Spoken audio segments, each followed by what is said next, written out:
Good morning, my dear friend. Today we'll talk about the class 10th NCERT exercise 3.2. In the previous video, we have seen till the question number 3. Today we'll talk about the question number 4 of the 3.2.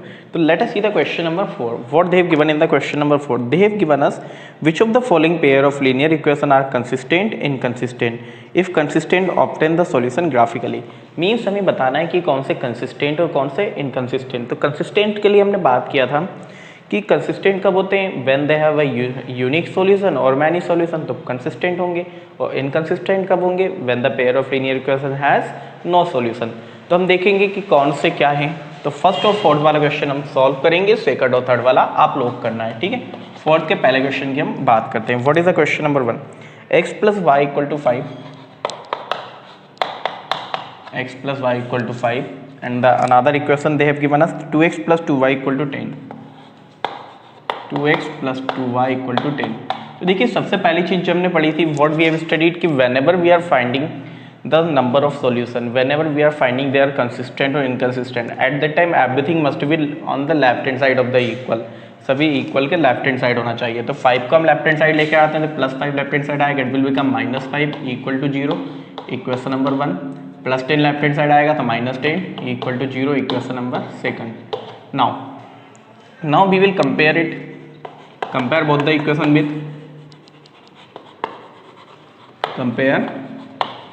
equation 1 and 2 with equation 1 and 2 with 1 को हम compare करते थे आपका a1x plus b1y plus c1 equal to 0 and 2 को हम compare करेंगे a2x plus b2y plus c2 equal to 0. ठीक है, तो यहाँ पर हम लोग को मिलेगी a1 की वैल्यू व्हाट 1, a2 की वैल्यू मिल गई 2, b1 की वैल्यू हमें मिली 1, b2 की वैल्यू मिल गई 2, c1 की वैल्यू मिली -5 एंड c2 की वैल्यू आपको मिल चुकी है -10. अब निकाल कर लाते हैं हम लोग a1 अपॉन a2. तो we'll see a1 upon a2 is 1 upon 2, then b1 upon b2 is that is also 1 upon 2. हम लोगों ने पढ़ा था कि अगर a1 upon a2 is not equal to b1 upon b2 तो हमें c1 अपॉन c2 देखना ही नहीं है, लेकिन यहाँ पर तो दोनों इक्वल है, हमें मतलब हमें c1 अपॉन c2 भी देखना पड़ेगा. तो we will get c1 upon c2 is equal to -5 by -10.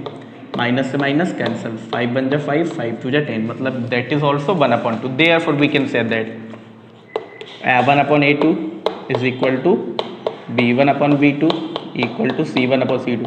Means आपने देखा कि तीनों के तीनों जो रेशियोज निकले हैं दे आर इक्वल. और ये कंडीशन किसकी होती है, मैनी सॉल्यूशन की. और मैनी सॉल्यूशन में आपके रूट्स कैसे होते हैं, सॉल्यूशन कैसे होते हैं, कंसिस्टेंट होते हैं. That's why we will write the equation has the consistent solution, है ना. The equations are consistent. तो हम लिखेंगे pair of linear equations are consistent. अब उन्होंने आगे एक बात और ऐड कर दी है कि if they are consistent then find the solution of it. तो हमें दोनों का सॉल्यूशन में निकाल कर लाना है. तो पहले इक्वेशन की हम बात करते हैं फ्रॉम इक्वेशन 1, या फॉर इक्वेशन 1 भी लिख सकते हो आप. इक्वेशन 1 हमने क्या कहा था, हम डायरेक्टली टेबल बना के आपका क्वेश्चन सॉल्व करते थे. हमने क्या 3 वैल्यू हमें x की और y की निकाल कर लाना है, x से y है. ठीक है, अब हम यहाँ पर बात करते हैं when we are putting x equal to 1 in the equation 1. लिख लेते हैं, चलिए इक्वेशन 1 लिख लेते हैं. क्या थी, x plus y equal to 5 भी लिख लो. ठीक है, क्योंकि अब हमें x y की वैल्यू निकालना तो 5 राइट हैंड साइड रहेगा तो बेटर रहेगा. जब हमने x इक्वल टू 1 पुट किया तो हमें मिला y इक्वल टू 4.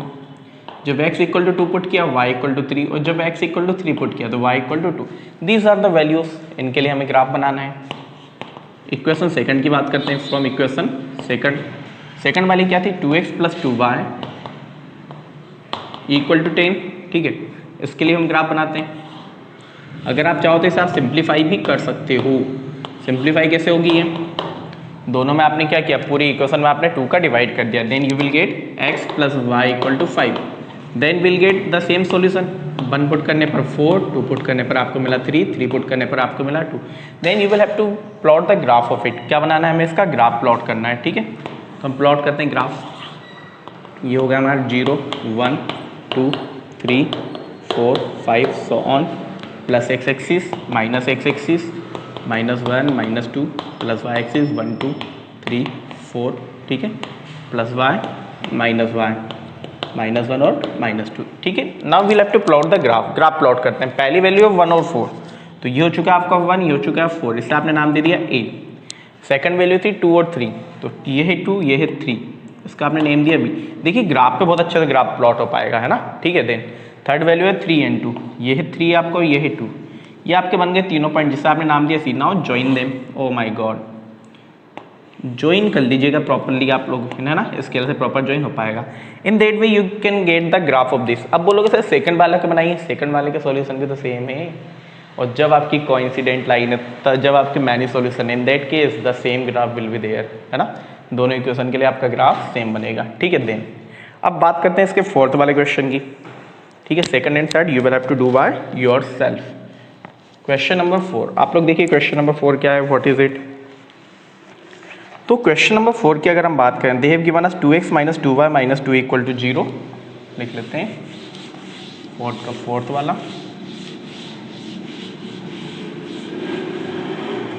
क्या दिया है फोर्थ हम लोग को, 2x - 2y - 2 = 0, इक्वेशन 1 हो चुकी है।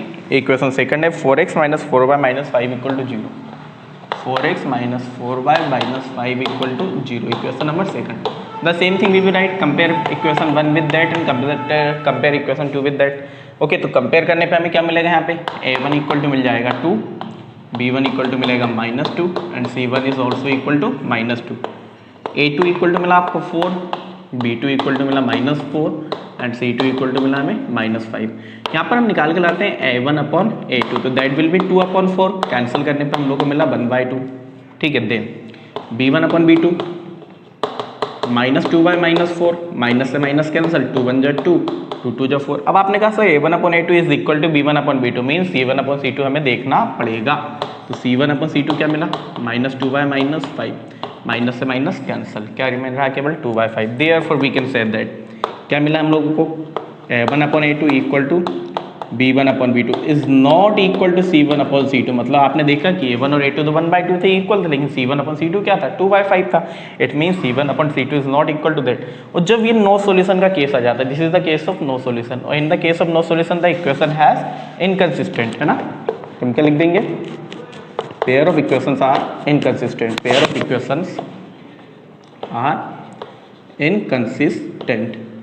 और इनकंसिस्टेंट के केस में हम लोग को ग्राफ अभी प्लॉट नहीं करना है। फिर आप अगर चाहो तो you can plot the graph, then you will get the parallel lines, है ना, बट इन्होंने कहा कि अगर कंसिस्टेंट है then only you will have to plot the graph, that's why we are not plotting the graph for this, ठीक है। Now note it down, then see the question number 5। बाकी के सेकंड और थर्ड क्वेश्चन आप लोग solve करके देखिएगा, अगर नहीं आता then you can write in the comment section. Question number 5 है आपका, half perimeter of rectangular garden whose length is 4 meter more than its width is 36 meter, find the dimension of the garden. चलिए क्वेश्चन देखते हैं, अच्छा है but problem है, simple का क्वेश्चन है, ज़्यादा कुछ इसमें हम लोग करना नहीं है। देखिए they are talking about a rectangular garden, they are talking about a rectangular garden. तो पहले तो आपको पता होना चाहिए what is a rectangle. Rectangle क्या होता है, rectangle is a quadrilateral in which opposite sides are equal, ठीक है, एक ऐसा क्वाड्रिलेटरल जिसकी अपोजिट साइड्स क्या हो आपकी इक्वल हो, वो रेक्टेंगल कहलाता है, and all angles are 90 degree. Afterwards अगर इसके अलावा हम बात करें तो रेक्टेंगल का जो एरिया होता है, what is the area of rectangle, तो रेक्टेंगल का एरिया होता है लेंथ मल्टीप्लाई बाय ब्रेथ। और रेक्टेंगल के पेरीमीटर की बात करें, पेरीमीटर क्या होता है, 2 × length plus breadth, that is the perimeter of rectangle. अब क्वेश्चन समझते हैं, half the perimeter of a rectangular garden whose length is 4 meter more than its width is 36 meter. मतलब एक रेक्टेंगुलर गार्डन है जिसकी लेंथ उसके ब्रेथ से 4 meter ज़्यादा है, अगर उसके पेरीमीटर का आप हाफ कर देते हो देन यू विल गेट 36। वापस समझिएगा, एक रेक्टेंगुलर गार्डन है जिसकी लेंथ उसके ब्रेथ से 4 मीटर ज़्यादा है, ठीक है, अगर आप इसके पेरीमीटर का हाफ कर देते हो then the perimeter will be 36। तो हमें लेंथ ऑफ ब्रेथ निकाल कर लानी है। तो देखिए करते हैं, लेट अस सॉल्व इट। तो मान लेते हैं लेट, देखिए अब आप x या y भी मान सकते हो, या फिर आपको अगर सिंपली लगे then you can put the l and v also, है ना। तो लेट हम l और v पुट कर लेते हैं, let length and breadth of a garden v, let length and breadth of a rectangular garden B, L meter and B meter, ठीक है, ये होगी लेंथ एंड ब्रेथ। अब हम बात करते हैं पेरीमीटर। देन उन्होंने पेरीमीटर कहा, इसलिए हम पेरीमीटर निकाल लेते हैं पहले। देन पेरीमीटर ऑफ गार्डन, क्या रेक्टेंगुलर गार्डन है तो रेक्टेंगुलर के पेरीमीटर का फॉर्मूला लग जाएगा 2 multiply by length plus breadth meter, ठीक है। अब आ जाते हैं according to question case 1। According to question case 1 देखिए पहला केस क्या बोलता है वो आपका, half the parameter of rectangular garden whose length is 4 meter more than its breadth. मतलब जो रेक्टेंगुलर गार्डन की लेंथ है, लेंथ क्या थी L, वो ब्रीथ से 4 मीटर ज़्यादा है, means length is 4 meter more than breadth. Breadth को आप लेफ्ट हैंड साइड उठा के ले आइए, you will get length minus breadth equal to 4, ये होगी equation number 1। Similarly case second, half the perimeter of a garden is 36। मतलब perimeter का अगर हम हाफ करते हैं तो वी विल गेट द 36। तो पेरीमीटर क्या है हमारे पास 2 multiply by length plus breadth, इसका हमने कर दिया हाफ तो वी विल गेट 36, ठीक है। 2 से 2 हुआ आपका cancel, you will get length plus breadth equal to 36। इससे हमने नेम दे दिया इक्वेशन नंबर 1। ये थी हम लोग की इक्वेशन नंबर 1, ये हो चुकी है equation number 2। Now we will solve them, दोनों को हम सॉल्व कर लेंगे। अब इन्होंने यहाँ पर ये नहीं कहा कि ग्राफिकल मेथड से सॉल्व कीजिए, एलिमिनेशन से कीजिए, सब्स्टिट्यूशन से कीजिए, then you can use any of the method. तो definitely we will use the elimination method, one of the simplest one, ठीक है। देन तो from equation 1 and 2, from equation 1 and 2, 1 वाली क्या थी हम लोग की length minus breadth equal to 4, second वाली मिली length plus breadth equal to 36। देखिए एलिमिनेशन में हमने क्या कहा था वी, कि जो भी दो वेरिएबल है उनमें से एक वेरिएबल को हमें एलिमिनेट करना होता है, जिसके लिए उसके कोफिशिएंट सेम होना चाहिए। तो आपने कहा कि सर यहाँ पे बी के कोफिशिएंट सेम है और साइन भी डिफरेंट है, तो हमने इसको ऐड किया तो बी से बी हो चुका है cancel. Length plus length you will get 2l equal to 36 plus 4 40, this 2 will go down, तो what will we get 40/2 divide कर दीजिए 20, मतलब लेंथ तो मिल चुकी है आपको 20 मीटर, ठीक है। ये हो चुकी है आपके रेक्टेंगुलर गार्डन की लेंथ। अब अगर ब्रीथ की बात करो, then you can put the value of L in equation 1 और 2। तो 2 में हम पुट कर लेते हैं, put L equal to 20 in equation 2। देखिए 1 में पुट करोगे then also you will get the same answer, okay, कोई प्रॉब्लम नहीं है वहाँ पर। तो length plus breadth equal to 36 थी हमारी 2, यहाँ पर हमने लेंथ पुट किया 20 plus breadth equal to 36। This 20 will go right hand side, तो 36 माइनस 20, तो ब्रीथ आ जाएगा हम लोग का 16 मीटर। तो here will get the length is 20 meter and the breadth is 16 meter. In that way we can solve the question. मतलब question but problem में ज़्यादा कोई प्रॉब्लम नहीं है, सिंपली आप लोग को पहले क्वेश्चन पढ़िए, वो बेटर होगा बट प्रॉब्लम को 2 से 3 बार पढ़ें, ठीक है। 2 से 3 बार बट प्रॉब्लम को रीड कीजिए, देन लाइन बाय लाइन उसमें जो कंडीशन दिए, जो केसेस दिए, that apply in the question, then you will get the answer very easily, ठीक है। देन अगले क्वेश्चन की बात करते हैं, question number 6। Give the linear equation 2x plus 3y minus 8 equal to 0, write another linear equation in 2 variable such that the geometrical representation of the pair so formed is intersecting line, parallel line, coincident line. बड़ा simple सा question है, कुछ भी नहीं करना है हमें इसमें। क्या है देखिए, एक इन लोगों ने हमें लीनियर इक्वेशन आपके दे कर रखी है, then we'll have to find the other linear equation. तो जिसमें 3 केस है, पहली वाली के लिए क्या होना चाहिए आपका कि जो दोनों पेयर ऑफ लीनियर इक्वेशन है उनकी लाइन क्या हो, इंटरसेक्टिंग लाइन हो। Intersecting line means unique solution का केस आपका फॉलो होना चाहिए, ठीक है। सेकंड है आपका, सेकंड दिया है पैरेलल लाइन, मतलब पैरेलल लाइन के लिए नो सॉल्यूशन का केस फॉलो होना चाहिए, और कोइंसिडेंट लाइन के लिए मैनी सॉल्यूशन का केस आपका फॉलो होना चाहिए। तो लेट अस सी, पहली equation they have given us 6 का first equation they have given us 2x plus 3y minus 8, 2x plus 3y minus 8 will be equal to 0, ठीक है। अब इसे हम सॉल्व करते हैं पहले क्वेश्चन के लिए, इंटरसेक्टिंग लाइंस। पहले हम बात करें इंटरसेक्टिंग लाइंस, या फिर रुक जाओ और हम पहले लिख लेते हैं let required equation be ax plus b y plus c equal to 0, ठीक है। अब पहली बात करते हैं पहले क्वेश्चन की, इंटरसेक्टिंग लाइंस की हम बात कर लेते हैं। इंटरसेक्टिंग लाइंस, तो देखो इंटरसेक्टिंग लाइंस के लिए हमें पता है क्या होना चाहिए आपका, a1/a2 must not be equal to b1/b2, तो ही लाइन क्या होंगी, इंटरसेक्टिंग लाइन होगी। अगर आप a1 की बात करते हो तो यू हैव 2, a2 की बात कर ले तो क्या है हमारा a, b1 की बात करते हैं तो दैट इज 3, और b2 की बात करें तो b, ये दोनों इक्वल नहीं होना चाहिए। मतलब आपको चाहिए कि ऐसी वैल्यू पुट करो कि ये दोनों इक्वल ना आए। तो हमने पुट कर लिया, लेट पुट हमने मान लिया a इक्वल टू हमने मान लिया यहाँ पे 3 और v इक्वल टू मान लिया 2, then will get what will we get 2/3 is not equal to 3/2, सही है ना, 2/3 इज नॉट इक्वल टू 3/2, तो यूनिक सॉल्यूशन होगा। देयरफॉर इक्वेशन a की वैल्यू आ चुकी है 3x, b की वैल्यू आ चुकी है 2y और c की वैल्यू आप कुछ भी पुट कर लो, कोई फर्क हमें यहाँ पर नहीं पड़ रहा है, +4 इक्वल टू 0 कर लिया हमने, ठीक है। तो इस इक्वेशन के लिए क्या है आपकी इंटरसेक्टिंग लाइन्स है। अब आप बोलोगे सर क्या यही वैल्यू पुट कर सकते हैं, कंपलसरी नहीं है, you can put any of the value, but ऐसी वैल्यू पुट करना है कि आपका इंटरसेक्टिंग सॉल्यूशन निकल कर, इंटरसेक्टिंग लाइन निकल कर आ जाए, यूनिक सॉल्यूशन निकल कर आए, तो you can put any value. आप यहाँ पे 5 पुट कर लो, यहाँ पे 4 पुट कर लो, 7 पुट कर लो, 8 पुट कर लो, there is no problem in that also, है ना। अब सेकंड वाला उन्होंने दिया पैरेलल लाइन, क्या निकाल के लाना है हमें, पैरेलल लाइन, मतलब एक ऐसी इक्वेशन बनाना है हमें जिसके लिए पैरेलल लाइंस, देखो मतलब एक ऐसी इक्वेशन बनाना है जिसके लिए क्या निकले, नो सॉल्यूशन निकले, means a1/a2 will be equal to b1/b2 but is not equal to c1/c2। तो हमने क्या कहा, चलिए a1 तो था हमारे पास 2, a2 था a, ये इक्वल होना चाहिए b1/b2, तो b1 था आपका c 3 और b2 था b, is not equal to होना चाहिए आपका -8/c। तो देखिए मैं क्या करूं, अब बात ये होती है कि सब वैल्यू फाइंड करना कभी कभी हमारे लिए बहुत टफ हो जाता है कि सर हम यहाँ पे क्या पुट करें कि दोनों इक्वल हो जाए, तो कुछ मत कीजिए, आप इन दोनों को बन बना दीजिए, दोनों क्या बना देते हैं हम, बन बना देते हैं, तो ये डेफिनेटली क्या हो जाएगा आपका, जब हमने इनको बन बनाया, बन बनाने के लिए क्या चाहिए, मैंने a की वैल्यू 2 पुट की तो 2/2 1, b की वैल्यू 3 पुट की तो 3/3 1। अब इससे आप बन मत बनाइए क्योंकि आपको नो सॉल्यूशन चाहिए, तो c की वैल्यू आप कुछ और पुट कर लीजिए, लाइक 7 पुट कर ली, तो देयरफॉर इक्वेशन मिल गई 2x + 3y + 7 इक्वल टू 0। अब फर्स्ट वाली और इस इक्वेशन के लिए क्या होंगे आपका, no solution, no solution means parallel line. Similarly the third one है आपका कोइंसिडेंट लाइंस,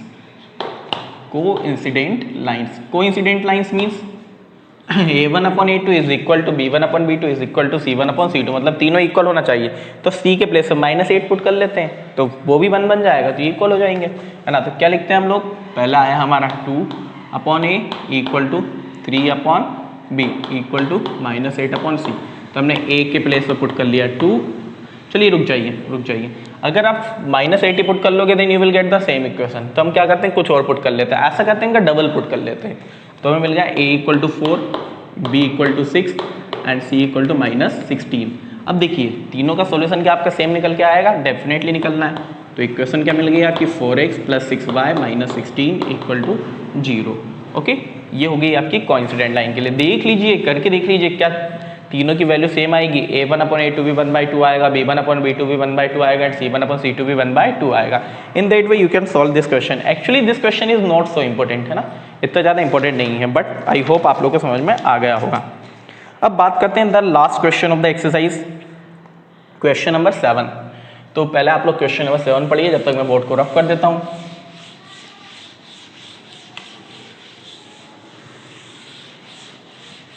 देखिए, let us see the question number 7. What are they talking in the question number 7?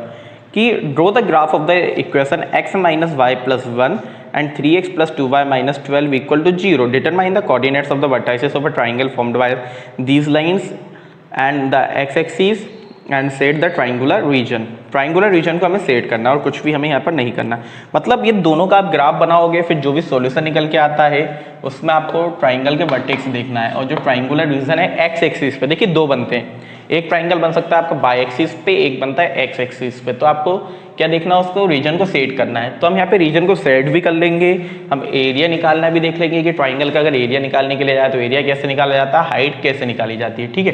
तो पहली इक्वेशन की मैं बात करूँ, पहली equation they have given us x - y + 1 equal to 0, x - y + 1 equal to 0, and the second one they have given us 3x + 2y - 12 equal to 0, 3x + 2y - 12 equal to 0। इसे मैंने नाम दिया 1, इसे नाम दे दिया मैंने 2।